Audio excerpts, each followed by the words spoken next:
I brought coffee to my team every day for 2 years. Friday morning, I walked in late after surgery and my chair was gone, replaced by a new guy.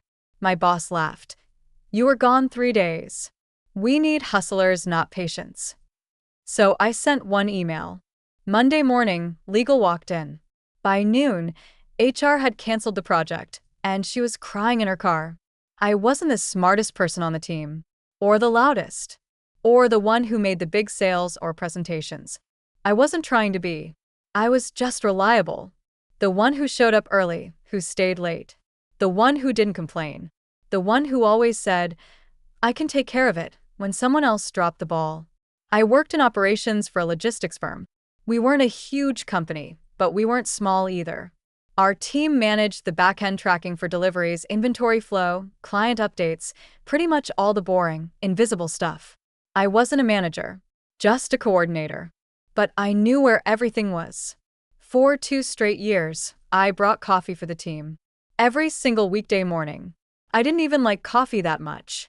But I'd be up by 6:15, out the door by 7, and at the cafe by 7:10. I knew everyone's order. Black with 2 sugars for one guy.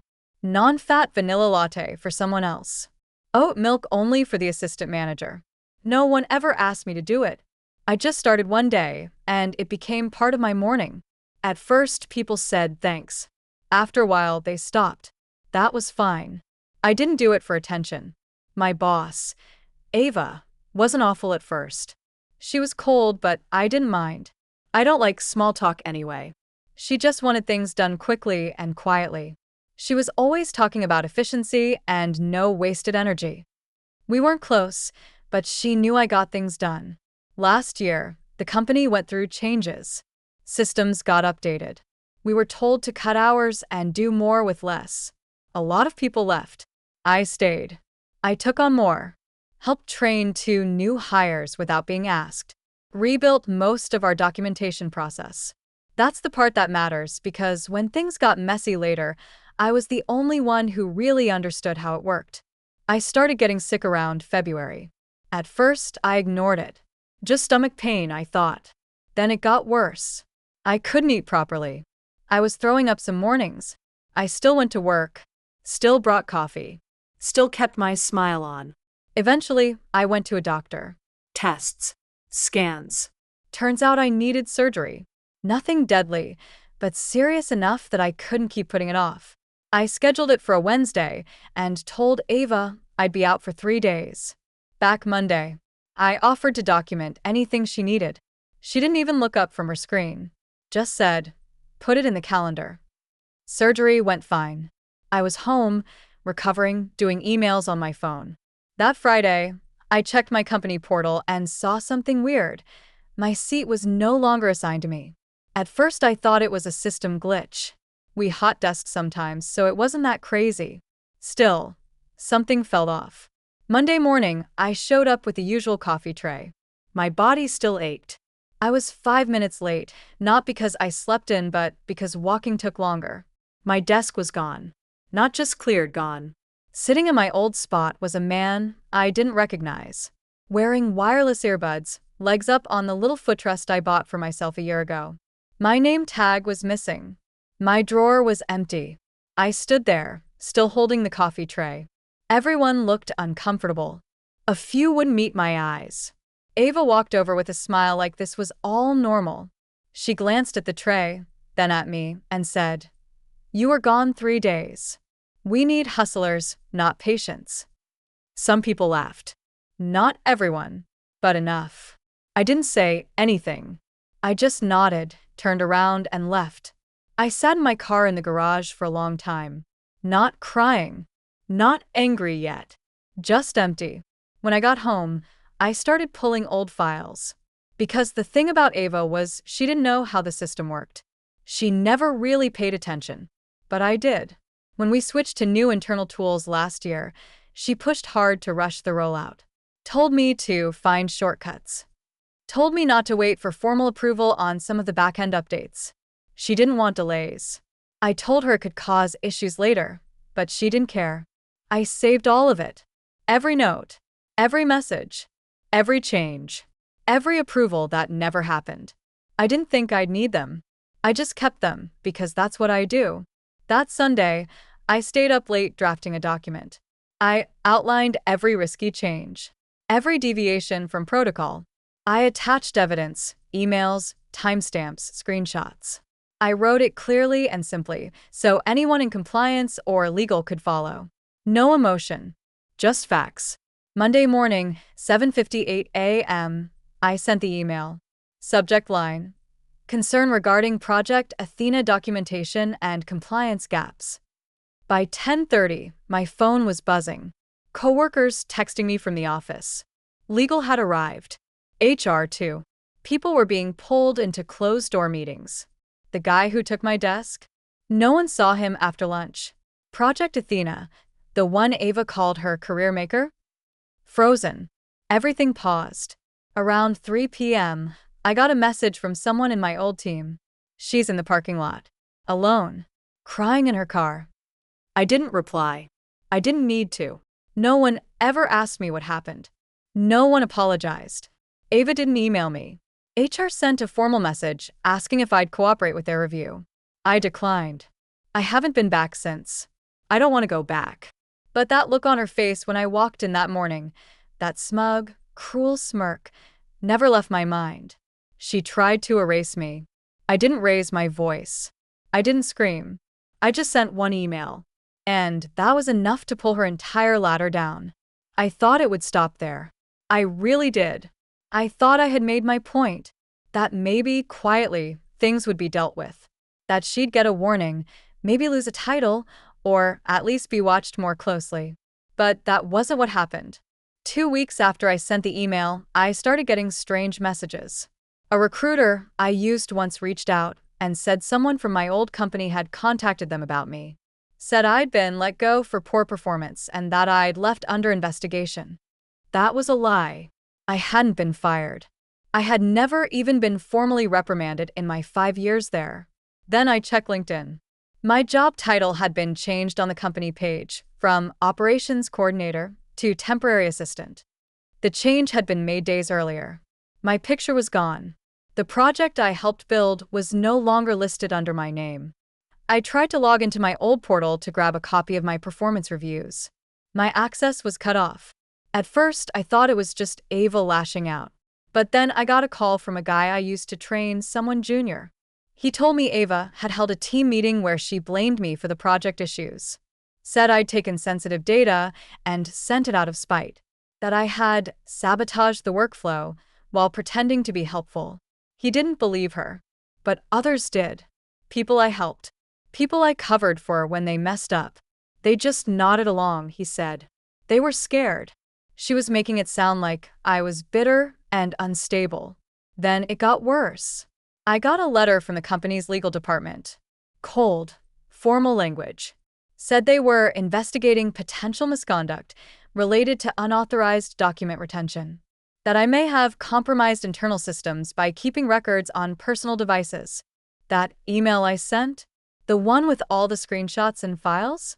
Now they were twisting it, acting like I'd done something wrong by keeping it. I got a lawyer. She was calm. Said this kind of corporate retaliation wasn't uncommon, especially when someone without power embarrassed someone who had it. She told me to sit tight, to not talk to anyone else from the company, and that she'd handle it. But I didn't feel calm. I felt erased. This woman had taken my job, my desk, my name on a project I built. And now she was trying to rewrite the whole story.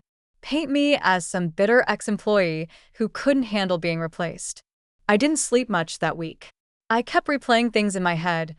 Every late night I stayed to fix someone else's work. Every morning I brought coffee. Every message I sent warning Ava not to rush things. How she ignored me over and over. And now this? My lawyer filed a formal complaint against the company. She included proof of my performance reviews, the original signed-off training logs I kept, and Ava's messages asking me to skip approval on certain tasks. We also filed a retaliation claim. Quietly. A month later, I found out that a second person from my old team had left. No warning. Then a third. People were quitting. Fast. Someone anonymously forwarded me internal meeting notes. The audit had expanded. Ava was under full review. They'd found other compliance problems. Not just on Project Athena, on older things too. Stuff she signed off on without documentation. Stuff she pushed through without approval. She'd been doing this for years, it seemed, just never got caught because no one questioned her. Until me. Still, they hadn't fired her. She was on leave. Paid. Protected. And I was out here, jobless, watching my name get dragged quietly through dirt. Then I got an email from Ava herself.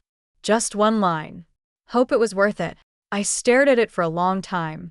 That was the moment I stopped waiting for karma. Because she was still protected. Still lying. Still holding her little place of power. And I still had more to show. That email from Ava, just one line, hope it was worth it, sat in my inbox for hours. I didn't reply. I forwarded it straight to my lawyer. She told me not to engage. But I couldn't let it go. Not this time. Because I remembered something no one else would. Months before I went out for surgery, Ava had forced a system migration for our client data. She wanted to impress upper leadership. Said we'd move ahead of schedule to show initiative. The software wasn't ready. We all knew it. She made us do it anyway. I helped with the migration. Quietly behind the scenes, I found workarounds for bugs and crashes. I logged every issue we ran into, and every time Ava overrode our concerns. It was all saved, backups, screenshots, internal tickets. The thing is, when the new system launched, it looked like it worked. But it didn't. Client delivery times went up. Several shipments got mislabeled. One major international client, we'll call them Martech, threatened to drop us entirely over data mismatches. Ava blamed the old system. Told Martech it was our legacy tools causing the errors. But I knew that wasn't true. I had proof that the issue was the rushed migration she pushed through. I never thought I'd need that file again, but I found it buried on an old drive. Every error report. Every ignored warning. My lawyer and I packaged it and added it to the retaliation complaint. She said, if Martech finds out about this, your old company's going to panic. She was right. 2 weeks later, we got a call from corporate legal, not the compliance people, actual corporate. They wanted to talk settlement. My lawyer told me not to accept anything yet, just to sit and wait. That same day, a friend who still worked there sent me a quiet message. Martech pulled out. It was over $8 million in contracts. Gone. And with that, the company didn't try to protect Ava anymore. I never got an official confirmation. But the friend messaged me again a few days later. She's out. Full termination. No statement. But here's the twist. She didn't go quietly. Ava filed a wrongful termination suit against them. Claimed she was set up. Said someone sabotaged the project and that the real issue was rogue employee interference. She meant me. She was still trying to shift blame. Except this time, it backfired. Because someone from legal, someone I'd never met, leaked part of her HR record. Anonymously. They sent it to my lawyer. A PDF of internal complaints from 3 other employees. All women. All describing the same pattern. Ava would push people out quietly, steal credit, twist the truth. 2 had left with panic attacks. 1 filed a stress claim. Suddenly, my story wasn't isolated. It was a pattern. I wasn't just the quiet, reliable one. I was one of many. That changed everything. The company wanted the whole thing buried. Fast. They offered a settlement, money, written apology, full clearing of my record, and a signed non-disparagement agreement. My lawyer said, they're scared. But I wasn't done. Because there was still one more name I hadn't mentioned yet. The smug guy who took my seat? The one who replaced me? He wasn't a stranger. He was Ava's nephew. That last piece, that the guy who took my seat was Ava's nephew, hit harder than I expected. It made sense all at once. He didn't even work in logistics. I found out through LinkedIn. He had a background in sales, no operations experience. But there he was, given my chair, my tools, my projects. That's when I stopped seeing this as personal. It wasn't just about me anymore. Ava had turned the team into her own kingdom. She hired her nephew and pushed me out quietly, thinking no one would notice. So I made sure people did. I asked my lawyer one last question. Can I talk to the board directly? She said they'd never agree to it. They'll bury you in NDAs before you ever speak to someone that high. But they didn't expect what I did next. I gathered everything. The full email record. Screenshots of Ava's instructions to override procedures. Logs of the system migration issues. The documents showing her nephew's sudden hiring with no paper trail. The HR complaints from the other women. I sent one package. Printed. Hard copy. No emails. Sent by courier to 3 people. The board chair. The head of legal. Martech's corporate VP. No demands. Just a cover page. You trusted her. This is what she did. Then I waited. 1 week passed. Silence. Then 2 things happened. First, I got a call from a restricted number. A calm voice asked to speak to me directly. Said he was from Martech.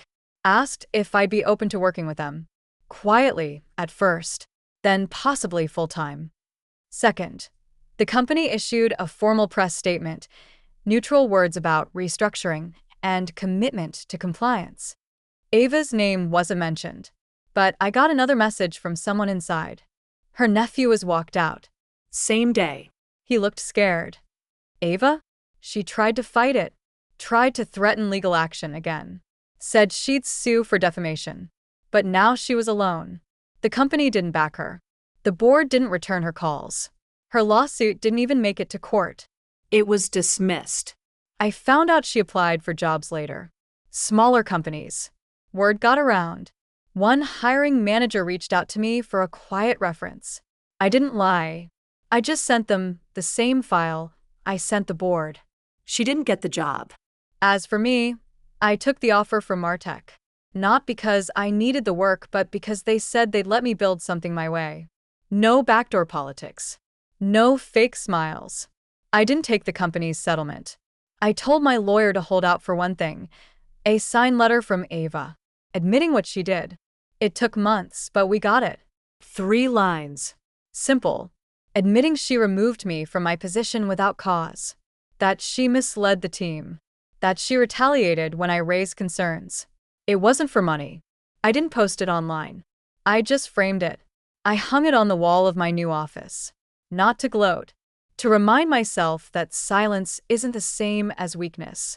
And kindness is not permission.